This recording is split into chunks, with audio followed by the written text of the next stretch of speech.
ડમાસા ગામે એક સિંહણ નાની કૂવીમાં પડી જતા ફોરેસ્ટ વિભાગ દ્વારા રેસ્ક્યુ કરવામાં આવ્યું। સિંહ પરિવાર અવારનવાર શિકારની શોધમાં ગ્રામ્ય વિસ્તારમાં લટાર મારતો દેખાતો હોય છે। સિંહણ દ્વારા રાતના સમયે શિવ મંદિરમાં એક વાછરડાનો શિકાર કરવામાં આવ્યો હતો। ઉનાના ડમાસા ગામે શિવ મંદિરમાં આવેલી કૂવીમાં એક સિંહણ પડી જતા ગામ લોકોમાં ડરનો માહોલ જોવા મળ્યો।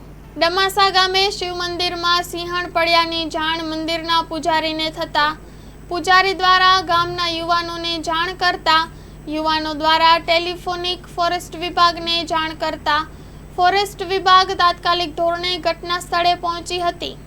ત્યારબાદ ફોરેસ્ટ વિભાગે કડી મહેનત બાદ કૂવીમાંથી સિંહણને બહાર કાઢી રેસ્ક્યુ કરવામાં આવ્યું હતું। Story report by Parag Santani, Gir Somnath. માં motor driving, safe and sure driving. Driving એ શોખ સાથે આપની મોટી જવાબદારી પણ છે। અમારા ઇન્સ્ટ્રક્ટર દ્વારા સચોટ અને સરળ માર્ગદર્શન। આપની રોજની તાલીમની માહિતી મેળવીને શું અધુરાશ છે એના ઉપર પૂરું ફોકસ કરાય છે।